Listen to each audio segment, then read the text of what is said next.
Morning all of you. आज हम लोग पुनः ऑनलाइन क्लासेस से जुड़ रहे हैं। व्याकरण में आज का हमारा विषय होगा, पाठ होगा संज्ञा। चलिए, वर्ग कार्य हम लोग करते हैं ऑनलाइन का। आज दिनांक हो गया 19/6/2026।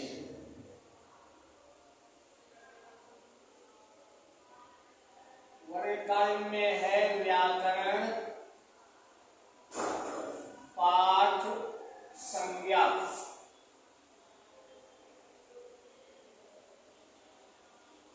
इसी का पठन पाठन कार्य होगा और लेखन कार्य भी होगा।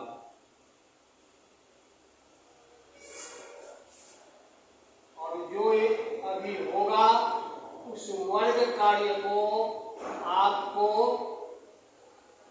क्लियर करना है और याद करके लाना है।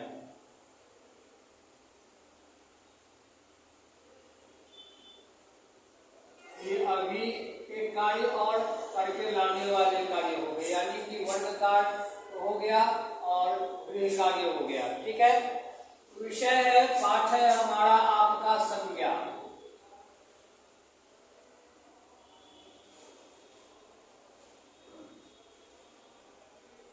देखिए बच्चों, संज्ञा का अर्थ है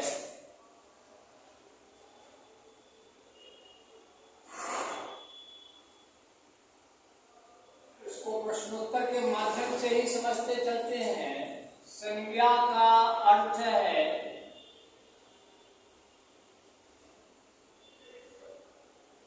नाम।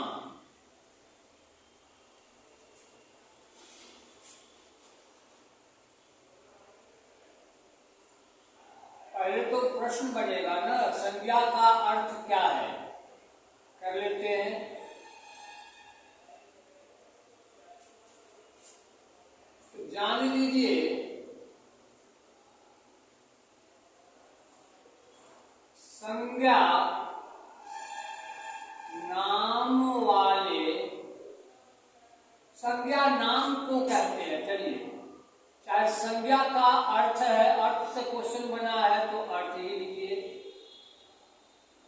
संज्ञा का अर्थ है नाम। इतना पहले जान गए।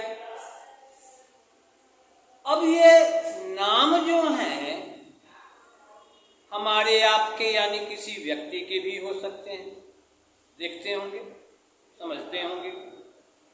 पशु पक्षी के भी हो सकते हैं, किसी स्थान विशेष के भी हो सकते हैं, पटना, रांची वगैरह वगैरह, मुंबई, कोलकाता।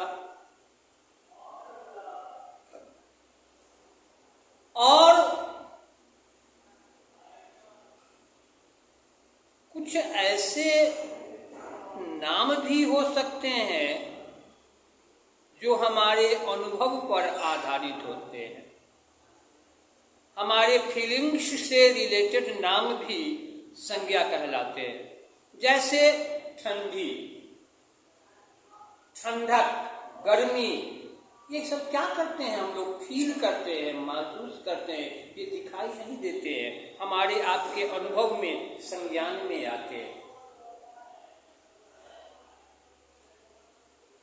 तो मीनिंग ही है इसका नाम। अगर कोई पूछे कि भाई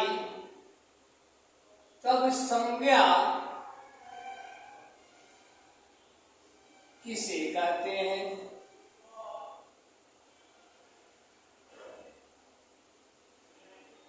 और कहते हैं तो उदाहरण के साथ समझाइए, बताइए, सोदाहरण बताइए।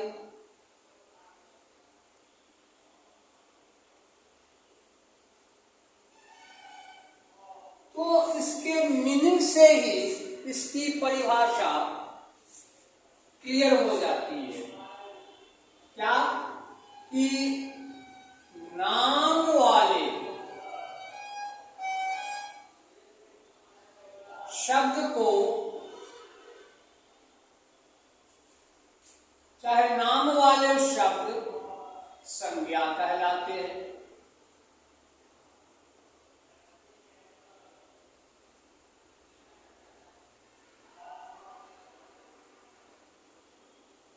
दूसरे शब्दों में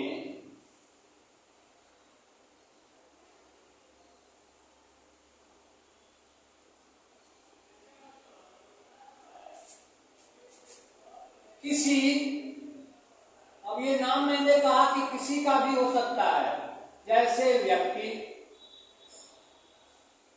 वस्तु या स्थान या भाव, इन सबके नामों को या नाम को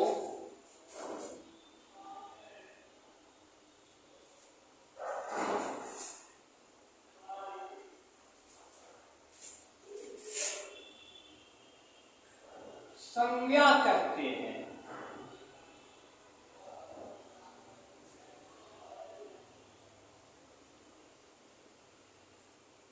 अब वो उदाहरण कह रहा है तो कुछ व्यक्ति का उदाहरण दे देते हैं,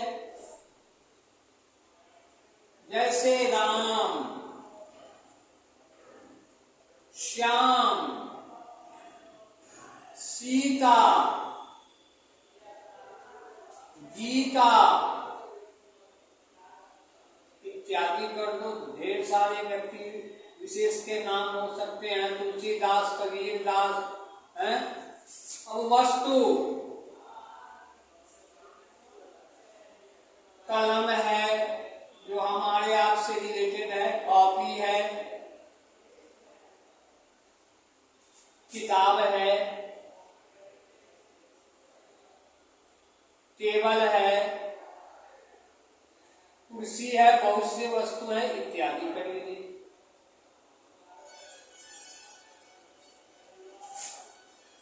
चावल है, चीनी है, कुछ भी है, घी है। स्थान में आइए, अभी हम लोग मुजफ्फरपुर से हैं तो उसका नाम दे दीजिए। मुजफ्फरपुर के भगवानपुर में है। अब आगे चलिए, पटना है, रांची है, दिल्ली है इत्यादि कर लीजिए। बहुत से नाम हो सकते हैं स्थान के। चलिए, अब है व्यक्ति, वस्तु, स्थान हो गया। भाव में आइए, अलग करते हैं इसको, यहां से देते हैं। भाव में हो गया क्या, अभी बताए हैं, ठंड, ठंड, गर्मी, हवा, ये भी हम लोग देखते नहीं है, महसूस करते हैं। लंबाई, चौड़ाई, हंसी,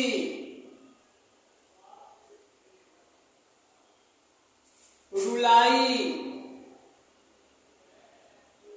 इत्यादि कर लीजिए।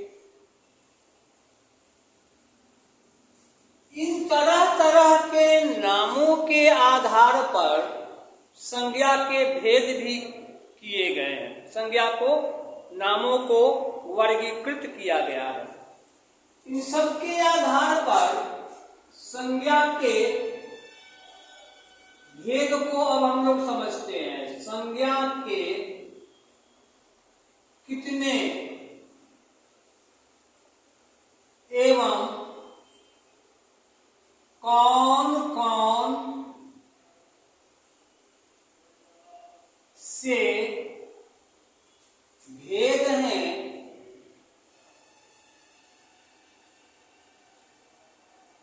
सोदाहरण समझाएं।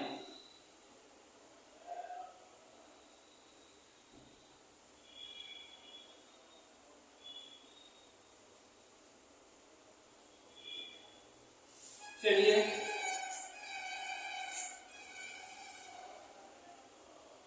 देखिए बच्चों, संज्ञा के भेद में कुछ एक लोग या कुछ एक वैयाकरणिक 5 भेद बदलाते हैं, 5 भेद बदलाते हैं। लेकिन जान लीजिए, संज्ञा के 5 भेद नहीं हैं। संज्ञा के मुख्यतः 3 ही भेद किए गए हैं। मैं लिखता हूं यहां पर, संज्ञा के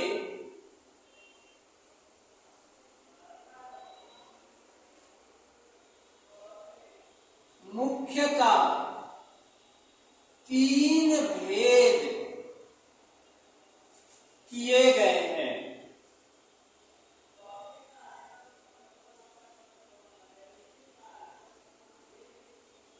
कौमा जो सोदाहरण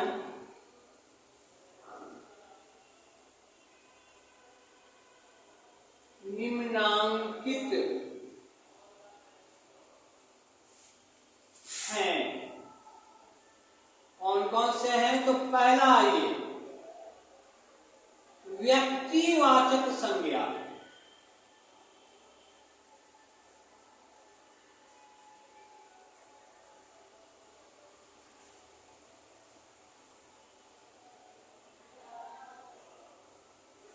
देखिए, नाम तो ढेर सारे हैं, लेकिन कुछ नाम होते हैं खास। यदि आपके साथ आपके मित्र बैठे हुए हैं जिनके नाम रामू है, श्यामू है, नहीं, अजीत है, अमित है, कुछ भी है, उसमें से यदि आप रामू को बुलाएंगे तो अजीत नहीं न जाएगा, नहीं जाएगा, क्योंकि आपने रामू को बुलाया, ये खास व्यक्ति को आपने कॉल किया है। तो ऐसे जो खास नाम होते हैं वे व्यक्तिवाचक संज्ञा कहलाते हैं। ठीक है, चाहे वो व्यक्ति का हो, वस्तु का हो, स्थान का हो, किसी खास व्यक्ति, वस्तु, स्थान आदि के नाम को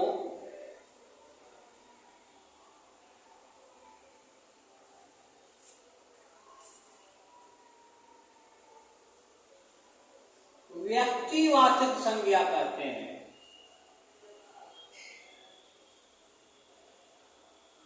क्या हो रहा था? 24 रखना है।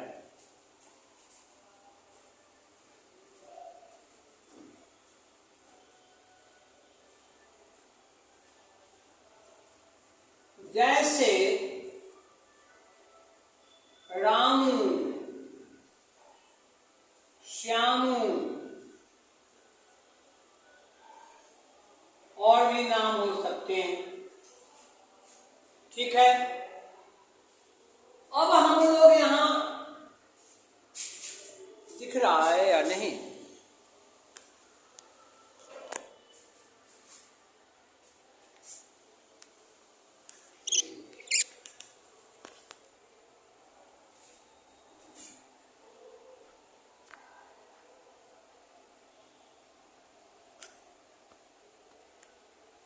इसको थोड़ा और ठीक कर देते हैं, आपको प्रॉब्लम नहीं हो, पूरा पूरा सब दिखे।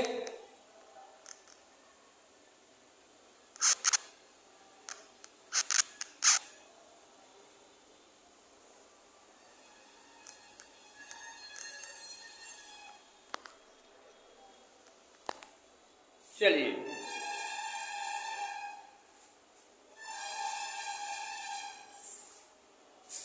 अब हम लोग लेते हैं दूसरा नाम, साइड में कर लेते हैं इसको, इत्यादि कर लीजिए। यहां पर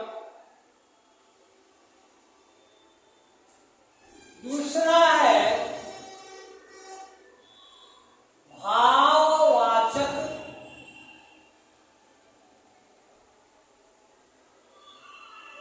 संज्ञा। देखिए, इसमें सीधे सीधे समझ लेना है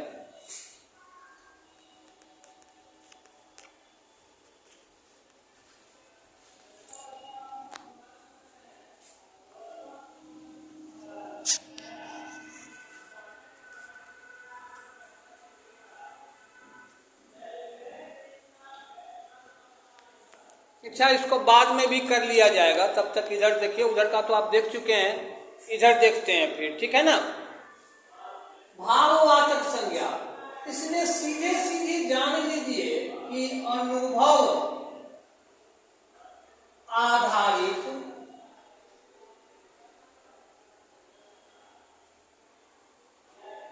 चीजों, जो के नीचे नुक्ता, के नाम भाववाचक संज्ञा कहलाते हैं। भाववाचक संज्ञा कहलाते हैं।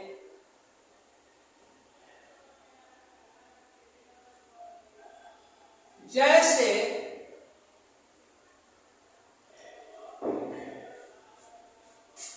उसी में आपको एग्जाम्पल दिए थे, वही रख दीजिए। ठंडी, गर्मी,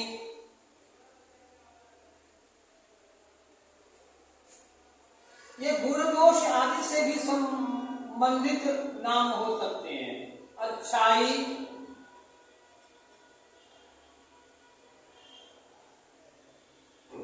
इत्यादि कर दो। अच्छाई शब्द भी संज्ञा के रूप में प्रयुक्त हो सकता है। आप सोचेंगे भाई कैसे, तो एक वाक्य में बतलाता हूं। अच्छाई अपनाओ, अच्छाई को अपनाओ, तो ये नाम है, कोई अनुभव आधारित चीज है महसूस करने की, जिसको अपनाने के लिए कहा जा रहा है। तो ये संज्ञा के रूप में प्रयुक्त हुआ ना इस वाक्य में, इसलिए ये भी संज्ञा है, ठीक है। अब चलिए तीसरा, जातिवाचक संज्ञा।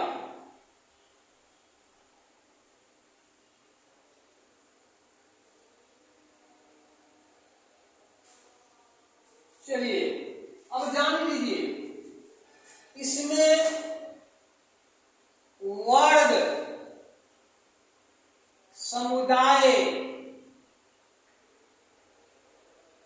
समूह या द्रव्य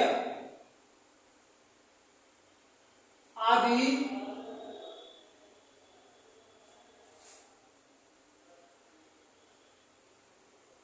चीजों के नाम को जातिवाचक संज्ञा कहते हैं, चाहे ये जातिवाचक संज्ञा के अंतर्गत आते हैं।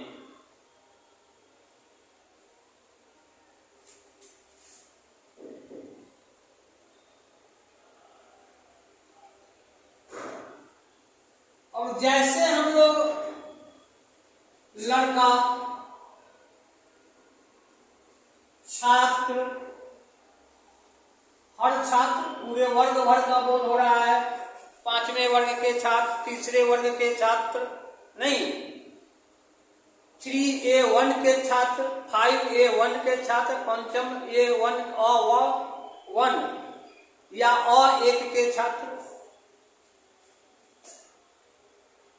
गाय,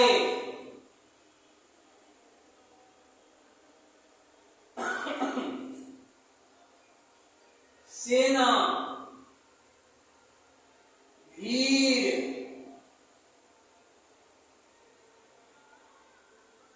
सोना, चांदी इत्यादि। अब तरह तरह के नामों के आधार पर इस जातिवाचक संज्ञा के दो भेद किए गए हैं। जातिवाचक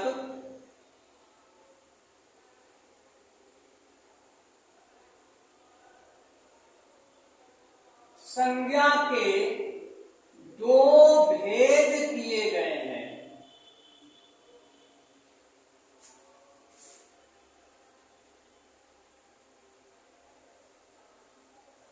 क, पहला क कर लेते हैं। क समूह वाचक संज्ञा,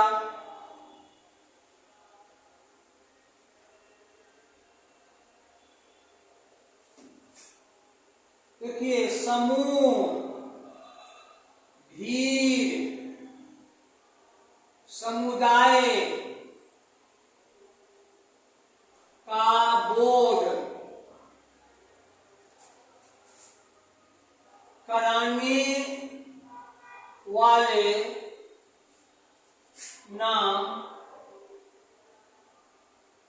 को समूहवाचक संज्ञा कहते हैं।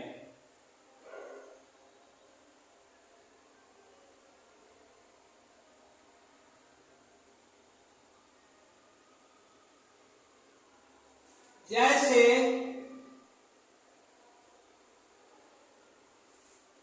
सेना, भीड़, दल या गुच्छा इत्यादि। ख में लेते हैं इसका द्रव्यवाचक संज्ञा।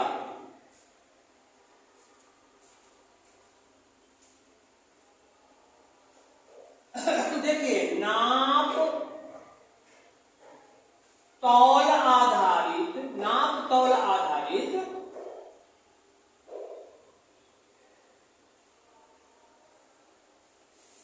चीजों के नाम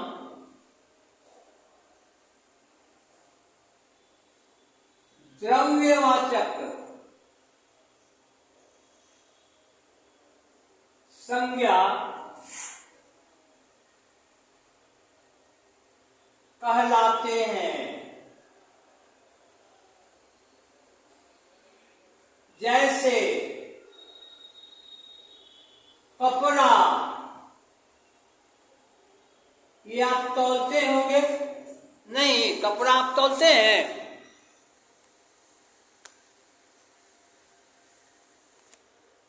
कपड़ा आप तौलते हैं कि नापते हैं? 1 मीटर, 2 मीटर, 1.25 मीटर, 2.25 मीटर नापा जाता है, तो ये कपड़ा हो गया। चीनी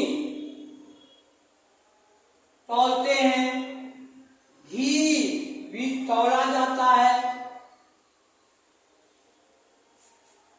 तेल,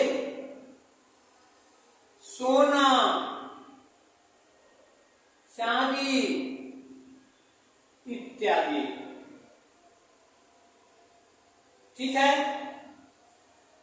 कुछ कुछ लोग जो हैं इस समूहवाचक और द्रव्यवाचक जो जातिवाचक संज्ञा का भेद है उसको अलग से संज्ञा का भेद मान लेते हैं। ये अलग से संज्ञा का भेद नहीं है, ये जातिवाचक संज्ञा के उपभेद किए गए हैं। ठीक है ना।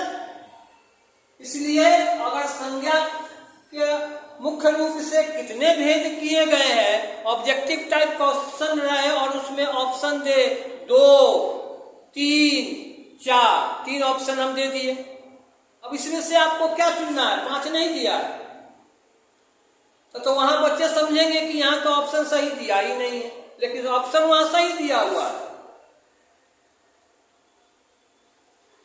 आपको लोगों ने 5 भेद पढ़ा रखा है, इसलिए आप वहां ऑप्शन 5 ढूंढते होंगे, नहीं मिल रहा है। लेकिन है मुख्यतः 3 ही भेद। वो जो 2 जोड़ लेते हैं वो जातिवाचक संज्ञा वाला का नाम अलग से उसमें ऐड कर लेते हैं। ठीक है। आज हम लोग यहीं तक कार्य करते हैं, रखते हैं। फिर अगले क्लासेज में हमारी आपकी मुलाकात होगी। तत्काल आप इस वीडियो को पूरा देख सकिए, इसके लिए मैं प्रयास कर रहा हूं। अलग से ले जा करके बोर्ड दिखा रहा हूं, आपको पूरा बोर्ड दिख जाना चाहिए। ठीक है।